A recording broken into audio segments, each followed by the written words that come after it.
Aku artefak 2015. Apa sih poin yang dapat di Salam yang benar-benar kepake di dunia luar setelah lulus? Kalau kita itu bertanggung jawab sama kehidupan kita sendiri, makanya itu jangan takut untuk ngambil keputusan. Nah, sendiri punya tips nggak buat misalnya kayak anak Salam yang sekarang misalnya baru masuk Salam ataupun udah lama? Halo semuanya, jadi ini podcast yang kedua dari OAS. Jadi OAS mengundang 3 alumni keren ini. Bisa say hi dulu ke kamera semuanya. Hai. Halo. Jadi yang pertama perkenalan dulu.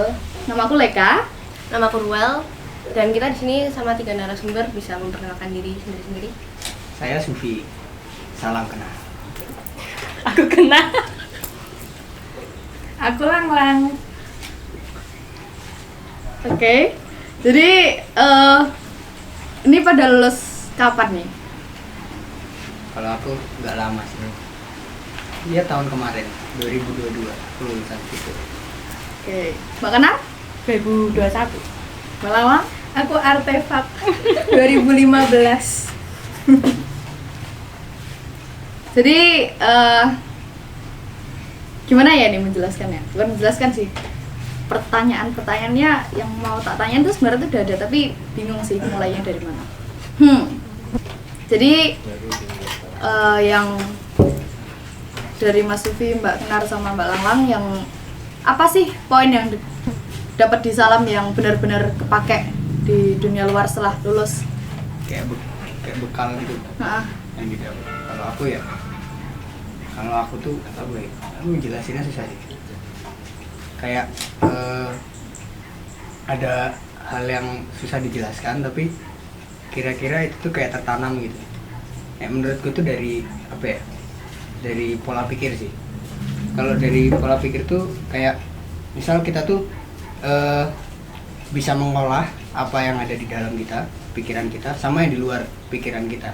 Kalau aku sih yang paling jelas yang aku dapat dari Salam tuh itu. Jadi gimana cara misal aku tuh kayak contohnya dari diskusi ya. Itu aku bisa mengutarakan pendapat. Terus yang lain juga. Nah, aku gimana cara mengolah dua-duanya itu jadi suatu apa ya? Jadi suatu poin atau apa gitu. Kalau aku gitu. Kalau di action atau apa sih? Ya aku kurang lebih belum bisa menjelaskan. Mungkin kayak gitu kalau aku. Itu dulu. Dari Mbak Kenar? Kalau dari aku pribadi itu mungkin karena semester 1 kemarin aku punya masalah sosialisasi ya di pas SMA. Dan itu sejak itu di bekalnya Salam yang dimana sosialisasi itu nggak ada batas, sama cutting, sesama adik tingkat, sama yang sepuh-sepuh tuh kayak sepuh-sepuh. Kayak artefak. Iya betul, artefak. Ada satu. Bahkan yang alumni pun kayak masih apa ya, kayak pokoknya sosialisasinya nggak ada batas. Jadi bekal sosialisasi itu yang kepake di masa kuliah. Karena aku bisa apa ya, kayak bisa deket sama yang cutting angkatan atas kayak 20, 21 atau enggak dari prodi lainnya gitu, pendidikan sejarah, BBI, BBSI. Jadi kayak semuanya bisa ya bisa. Oke. Dari Mbak Langlang nih, yang katanya yang apa tadi, artefak? Ya udah lama banget. Ada 3 sih utamanya. Yang pertama itu kalau kita itu bertanggung jawab sama kehidupan kita sendiri, makanya itu jangan takut untuk ngambil keputusan. Mau emblek-emblekan apa ya, itu yang penting kita bertanggung jawab.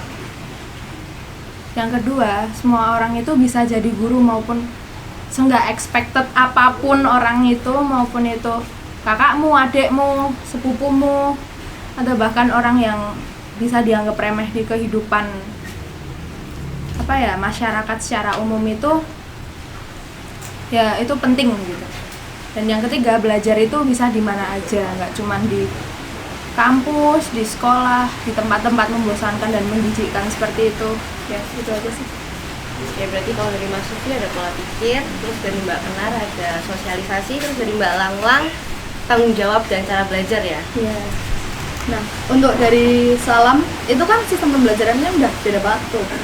Itu untuk beradaptasi ke dunia luar itu susah nggak? Dari Mas Sufi aja nih mulainya. Gimana? Untuk beradaptasi dari salam ke dunia luar kan misalnya Oh, oke. Kalau aku sih karena baru aja lulus dan aktivitasku juga belum sebeda itu dari salam gitu. Jadi aku kurang lebih belum bisa menjelaskan gitu gimana adaptasinya. Dan aku juga ya kerja di tempat yang ada hubungannya sama salam. Jadi ya kurang lebih ya masih sama gitu loh, belum bisa dibilang ya itu tuh kayak luar dari salam. Soalnya cara kerjanya, cara kita diskusi, cara kita bekerja sama gitu ya kayak cara salam gitu. Jadi belum bisa dibilang itu juga salam kalau aku mikirnya gitu. Jadi aku belum bisa menjelaskan. Ya dari Mbak Kenar? Perbedaannya ya kayak cara sosialisasi atau kayak cara kayak belajarnya, perbedaannya. dua-duanya boleh deh. Dua-duanya. Soalnya kalau cara belajarnya itu sebenarnya nggak kaget banget karena emang dari dulu kan formal ya, jadi udah ada kayak gambaran. Tapi untuk perbedaan sosialisasinya itu beda banget karena aku pernah inget Pak Kota itu pernah bilang kalau di luar salam itu udah udah keluar dari zona nyaman gitu. Karena kalau di salam kan ya kita sama yang udah kenal gitu-gitu. Oke, terus ya semua orang tahu kita lah gitu, sifat kita gitu-gitu. Tapi kalau yang ketika kita masuk keluar dunia kuliah itu bertemu orang-orang baru banyak banget dari Sabang sampai Merauke, apalagi lingkungannya. Misal aku dulu kan pernah sekolah juga di Jakarta, itu kan keras banget, jadi itu kayak kerasa asing gitu. Jadi mungkin dari sosialisasinya itu beda. Mbak Langlang nih. Nah untuk itu ya, kan aku lulus dari salam tuh SD, kemudian SMP, SMA aku di sekolah formal. Nah itu tuh kayak kerasa perbedaan cara belajarnya itu kayak gimana ya, pas sekolah di sekolah formal itu kita sekelas dikumpulin di satu ruangan kotak yang mengintimidasi, dan itu hanya mendengarkan satu orang ngomong yang ya kita ngantuk lah dan bosan tapi nggak bisa ngapa-ngapain, cuman bisa nyekip ke toilet. Itu menurutku kayak nggak efektif banget sih untuk belajar, sama seringkali aku tidak dapat pantikan yang membuatku tertarik untuk ngomongin suatu topik. Tapi kalau di kuliah ya lumayan lebih mending karena antropologi kurang lebih lumayan kontekstual dan ya nggak saklek banget lah. Tapi untuk sosialnya itu agak lebih susah karena aku belum menemukan ruang yang bisa saling memahami kayak di sini gitu loh. Ya kira-kira gitu lah. Oke, berarti ada yang ngerasa beda banget, ada yang nggak terlalu merasa perbedaannya. Kalau dulu kan di salam tuh proses belajarnya kayak kita riset gitu kan ya. Apakah riset itu kalian kembangin setelah keluar dari salam? Jelas sih kalau itu. Jelas. Soalnya menurutku apa yang kita lakukan pasti bisa diteliti dulu.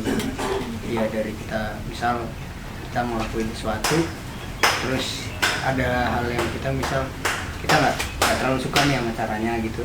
Nah itu kan begitu kita menganalisa gimana kira-kira caranya itu biar lebih efektif, biar lebih gampang, kita juga lebih gampang paham misal kayak gitu. Terus juga dari segi misal kita ada kendala-kendala gitu, dari sini juga kita juga kayak mencari solusi juga untuk menangani itu. Dan di situ aku dapetnya juga dari salam, dari riset itu. Kayak misal kalau yang biasa aku temu sih kayak manajemen waktu di riset itu kan juga ada tuh. Kita riset terus misal waktu-waktunya molor nih, kita udah jadwalin tapi kayak waktu yang kita jadwalkan kayak kadang ya nggak sesuai gitu loh. Nah itu tuh ada solusinya. Kalau solusinya sih ya kayak dibagi aja gitu, gampangnya cuma gitu, jadi dibagi waktunya, kayak juga durasi kita. Misalnya kayak yang paling gampang ya, kalau aku tuh kan kerja di warung burger gitu ya, dan di situ tuh yang paling jelas aku ngerasa tuh kayak manajemen waktu dengan satu pesanan gitu. Jadi orang memesan, aku tuh kayak nge-manage gini waktu biar itu tuh jadinya tepat waktu gitu, biar jadinya cepat tapi tetap enak gitu hasilnya gitu. Gampangnya kayak gitu, itu tetap aku ambil, yang aku ambil itu yang aku pegang sampai sekarang. Mbak Kenar, gimana pendapatnya? Riset yang dikembangkan ya, dari riset kita dulu. Mungkin karena aku risetnya itu menulis ya, dan aku masuk sastra juga, sastra Inggris, jadi masih ada hal-hal yang aku pelajari dari riset itu, misal penulisan yang benar, karena ternyata di kuliahku walaupun anak sastra itu masih banyak yang kurang tahu bagaimana cara menulis yang benar, gitu kayak kapital gitu. Dan habis itu juga kita dulu kan di SMA aku dulu itu ada pembedahan buku, walaupun jarang tapi adalah, dan itu berguna juga, dan aku juga baca banyak buku jadi terbantu. Terus habis itu ya kalau dari risetku itu sih jadi. Mbak Langlan? Riset ya, kalau riset kan dulu waktu aku SD kan masih banyak mengamati gitu kan. Sebenarnya bukan apa ya, risetnya yang ke bawah, tapi kebiasaannya itu loh untuk mengamati, iya kan? Iya, di situ. Ya jadi kayak misalnya ada sesimpel ada orang yang udah kayak ngerasa bosen atau kesel atau udah muak gitu, tak amati mukanya bener-bener, itu sih.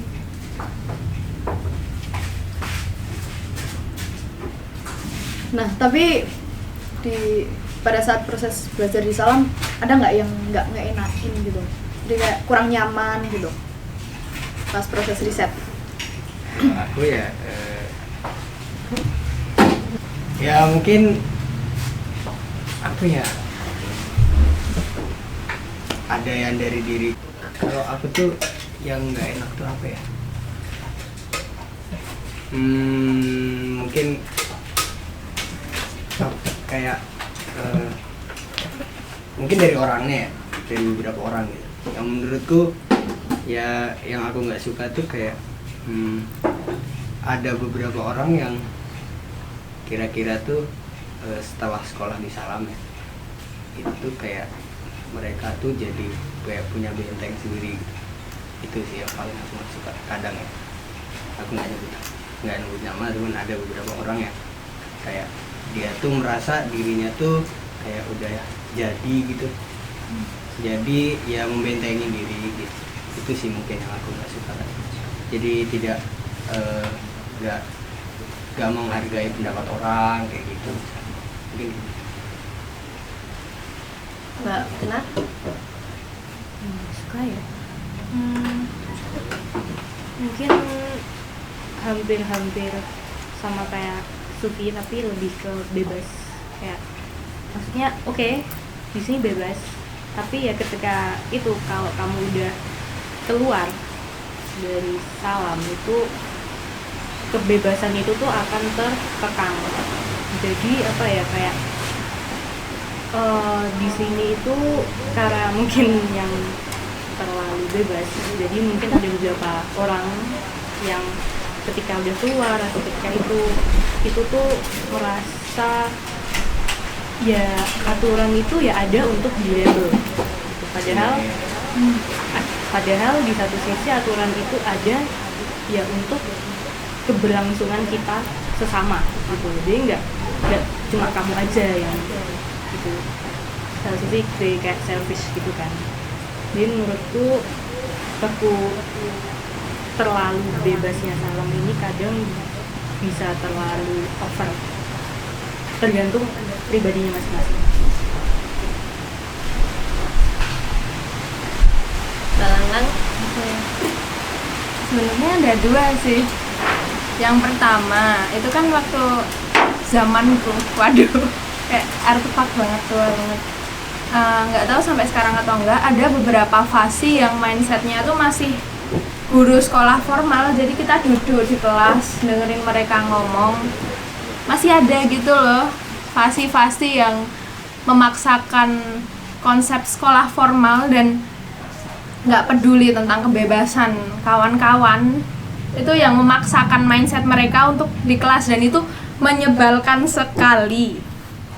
Terus yang kedua itu ya sama sih kayak Kenar tadi tentang kebebasan. Waktu aku keluar dari sini kayak banyak mempertanyakan hal sih, oh kok gini, kok peraturannya agak menyebalkan ya, tapi itu di sisi lain juga berguna, tapi ya apa perlu? Jadi kayak bingung sendiri sih, sering bingung dengan pilihanku setelah keluar dari sini, karena ya tanggung jawabnya selain sama diri sendiri, orang lain juga sama sistem yang berlaku gitu. Ini kan ada hal-hal yang menyebalkan tuh pada saat proses riset. Nah, gimana sih cara ngatasinnya?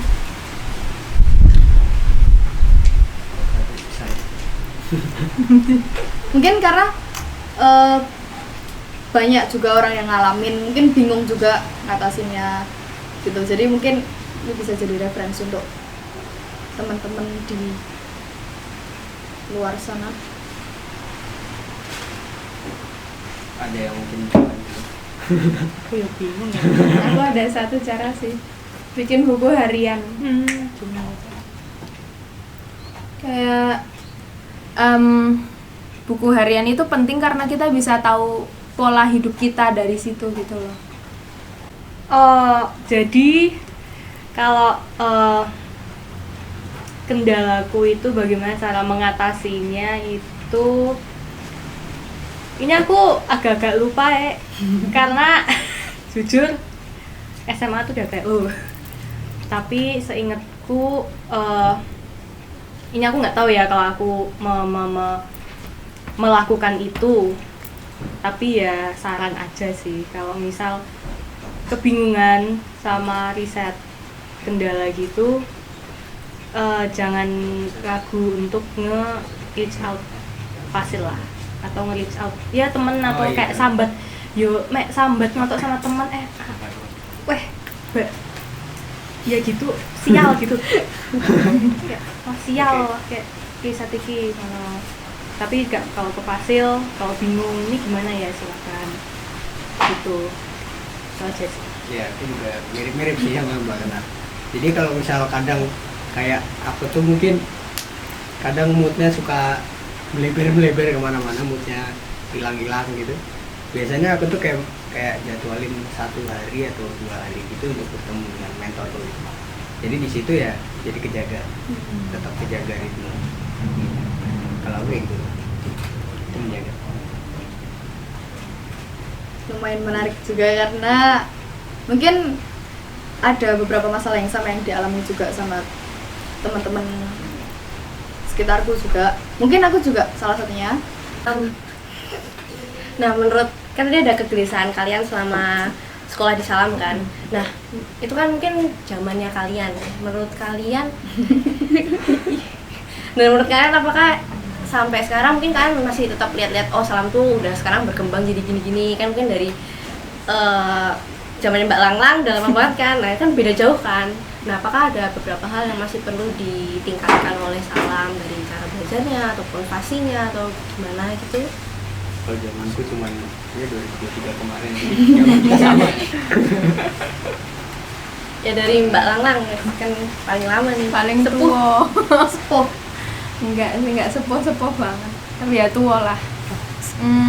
Apa ya zamanku itu kayak belum sistematis gitu loh. Di kelas itu masih oke, penelitian bareng, kita belum ada penelitian sendiri-sendiri. Kalau penelitian sendiri-sendiri pun juga rasanya kayak kurang aja waktunya, kurang maksimal. Dan dulu tuh seingatku presentasi itu cuman dipakai buat apa ya, bukan nunjukin proses belajar kita atau apa yang selama ini kita lakukan, tapi lebih ke Hasil akhirnya kah atau gimana? Kayak bukan hasil akhir sih, lebih kayak nggak jelas dulu seingatku. Yang kita teliti apa tapi yang dipresentasikan apa, itu kayak agak berarti nggak konteks gitu ya, berarti Iya. yang kita lakuin apa, terus yang hasilnya kita tunjukin ke orang-orang tuh apa, beda gitu ya. Kalau dari Mbak Kenar, Belajarnya ini. belajarnya Oh, sebenarnya yang perbedaannya sih mungkin karena aku juga apa ya, nggak seintens temenku yang pernah juga derivasi di sini. Jadi aku kayak nggak tahu gimana cara belajar kalian sekarang. Tapi mungkin ya aku nggak tahu ya Pak. Kalau kamu kan di interview ya, maksudnya dulu itu tuh seingatku tuh nggak ada nggak sih? Kayak ngebu langsung ngebu lupa. Kayak kamu gimana? pas masuk Pas Salam masuk Ada wadah. masuk pas aku malu ya, aku lupa ya. Nggak tahu ya, mungkin aku yang lupa atau gimana. Tapi kalau untuk yang ini ya perbedaannya aku juga nggak begitu ini sih ya, mungkin tiba-tiba kalau Salam ada AC, ada ini ya ini aja udah ada ini, Keren banget nggak sih keren. tiba-tiba Iya. ada itu? Sumpah ini kayak shocking banget, udah semakin modern. Jadi ya itu aja sih, kayak mungkin dari luarnya kayak udah beda sih, tapi kalau di dalamnya belajarnya itu karena aku nggak tahu ya kalian gimana belajarnya sekarang, karena masih sama studi buat apa, jadi aku nggak bisa terlalu sombong banyak. Oke, kalau aku karena masih baru kemarin aja, semester kemarin aja gitu. Aku cuman pengen ngomong satu apa ya, yang kira-kira nggak pantas di Salam, yang tadi kata Mbak Kenar itu. Salam menurutku itu fasih modelan kayak gitu masih ada. Ya kalau bisa ya, kalau misal mereka bisa disadarkan ya boleh lah gitu, untuk mengubah cara ini yang baik langsung. Kalau kalian sendiri punya tips nggak buat misalnya kayak anak Salam yang sekarang misalnya baru masuk Salam ataupun udah lama selama di Salam tuh, kalian tuh sebaiknya gini mungkin lebih banyak mengeksplor karena mereka lebih bebas kan, nggak kayak sekolah formal, ataupun lebih banyak bersosialisasi apa gimana? Tipsnya aja deh gitu.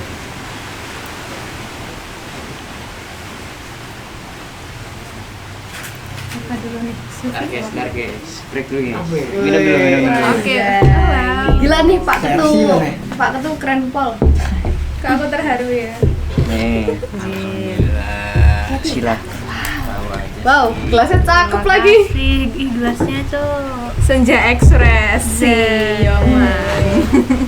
Silakan nikmati. Ini teh karya siapa ya? Franco. Awas. Wih. Terus lo bikin merek teh sendiri ya? Wow.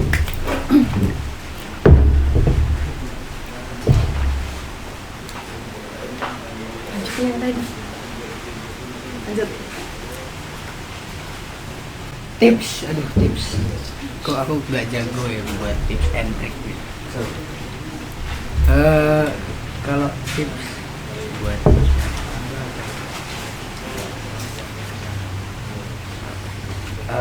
mungkin apa ya?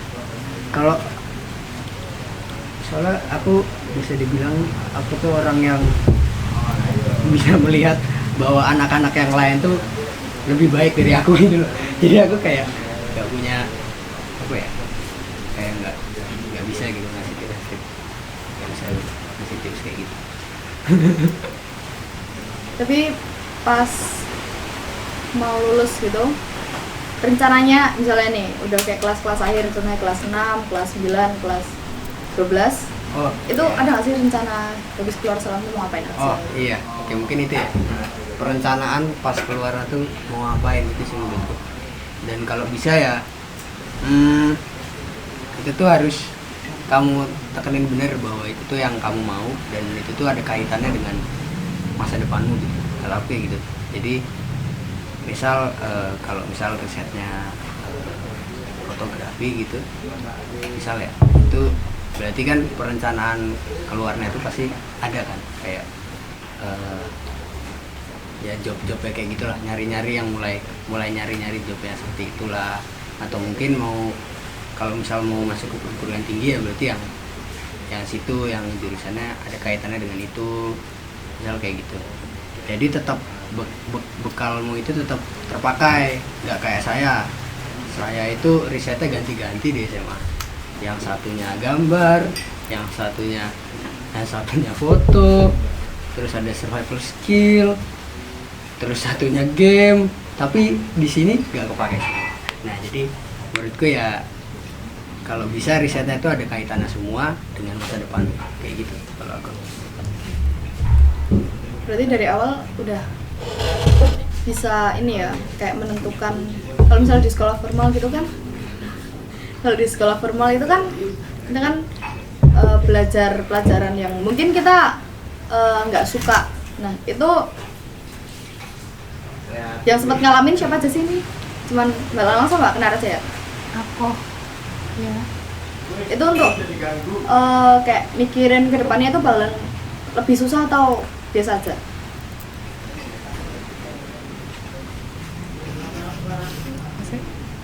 kamu dulu aja. Ini pengalamanku pas formal itu ya. Terus habis itu ke salam. Sebenarnya sih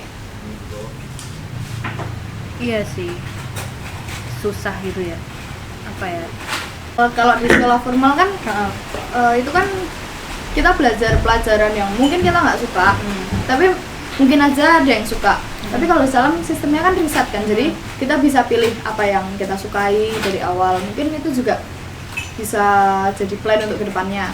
Nah kalau di sekolah formal pas itu untuk mikir kedepannya itu susah nggak? menurutku sih karena aku pas SMP ya, itu sebenarnya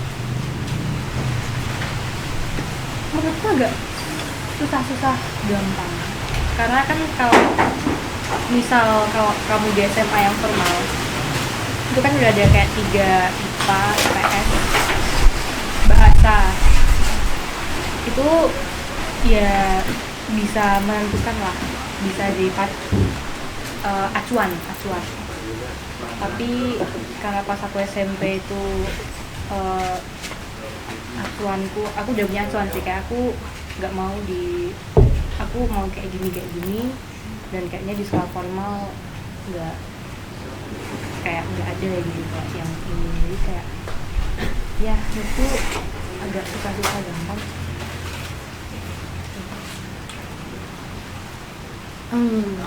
Itu ya, kan ada pelajaran yang tak sukai dan ada yang enggak di sekolah formal. Kalau di sini kan riset, berarti kita bisa memilih dong. Artinya pasti condongnya lebih ke yang kita sukai toh.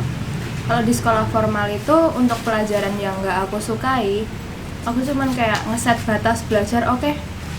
Ini mungkin 5 angka di atas KKM maksimal. Lanjut lagi tadi, maaf ada kesalahan, kita barusan jadi manekin, ayo lanjut. Oke, intinya kalau misalnya kalian suka suatu mata pelajaran ya udah maksimalin di situ. Kalau misalnya nggak suka pada suatu mata pelajaran tertentu ya udah batas KKM aja biar nggak ngulang. Itu aja. Jadi untuk kesimpulan podcast kali ini, kita dari narasumber ini tuh contoh bekal yang mereka dapat di Salam, habis itu mereka kembangin di luar gitulah ya sikapnya. Terus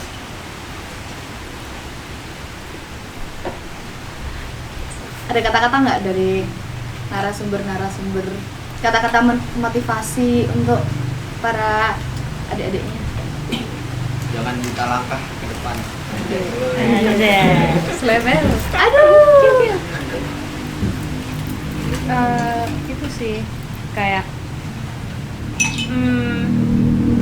sama kayak Sufi, dan juga jangan ragu untuk memilih keputusan kalian, dan kalian juga harus memikirkan masa depan mulai dari ya sekarang kalian ini ya.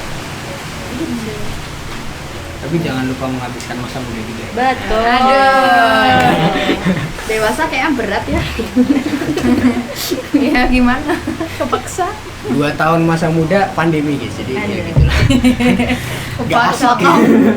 Gak asik.